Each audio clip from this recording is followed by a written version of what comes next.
दिनै बड'लेण्डनि गिदिर मोनसे इनिशिएटिभ एबा हाबाफारि जों गुवाहाटीनि कलाक्षेत्रआव मावफुंदों। बेनो जाहैबाय जोंनि बड'लेण्डआव जेसेबां हारि माहारि दङ बिथांमोननि रावखौ प्रिजार्भ खालामनो थाखाय मोनसे 1001 वर्ड आरो 1001 सेन्टेन्सेस बेखौ लानानै मोनसे लेखा बड'लेण्ड स्पिक्स होननानै लेखा मोनसे बर'नाय जादों। बेवहाय 18 गुबुन गुबुन हारिनि राव दङ। दा बेखौ बिथांमोनखौ फैबाय थानाय समाव जाहाथे जोङो खौसेयै जोंनि हारिजों लोगोसे खौसेयै आवगायलांनो हायो आरो जायखिजाया थासारियावनो जोंनि गेजेराव जाहाथे बेले बेजे जाया आरो बयबो जाय हारियानो जाया मानो बिथांमोना गावबा गावखौ मान होनाय एबा बयखौबो मोजां एटा मोनसे रेसपेक्ट होनाय बेखौ बयबो फिल खालामो। दा बेखौनो नोजोर बोनानै बे हाबाफारिखौ लानाय जादों।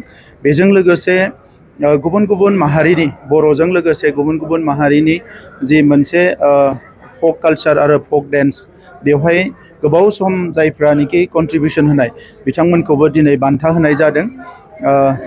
Bodoland life time achievement award होननानै बे गिबि खेबनि थाखाय जादों आरो बियो बोसोरफ्रामबो जागोन।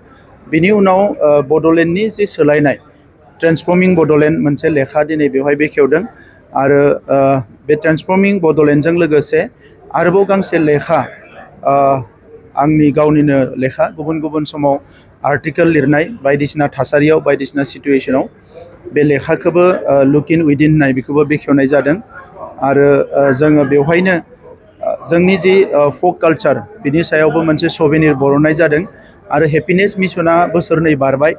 बे हेपिनेस मिशनाव गासैबो हारि माहारिनि भलेन्टियार्सफोर एक्टिभिस्टफोर संगठनफोर गासैखौबो लाखाना गोबां रोखोमनि हाबाफारि लानाय जादों जायजों जोङो हारि माहारिनि दुखु खैफोद एबा बिथांमोननि रागा जोंनाय बायदिसिना थासारिफोरखौ जाहाथे रिजल्भ खालामनो हायो। दा बेनिबो सायाव मोनसे सभिनिर बरननाय जादों आरो दिनै आसामनि चिफ मिनिस्टार बिथाङा गाहाय आलासि महरै बाहागो लाफैनानै बे हाबाफारिखौ जाफुंसार होदों।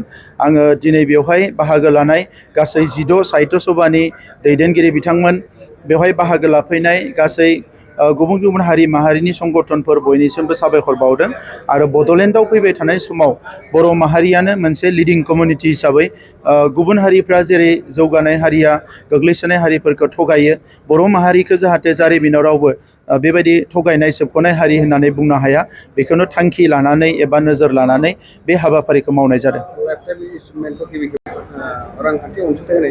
50,000 होनाय जादों आरो लाइफ टाइम एचिभमेन्टखौ जाय जाय हारिया दिनै फक कालचार आरो फक डेन्स दङ बिथांमोननोनो होनाय जादों। गासै 13 जों बेवहाय सिलेक्ट खालामनाय जादों आरो बिथांमोननोनो होनाय जादों।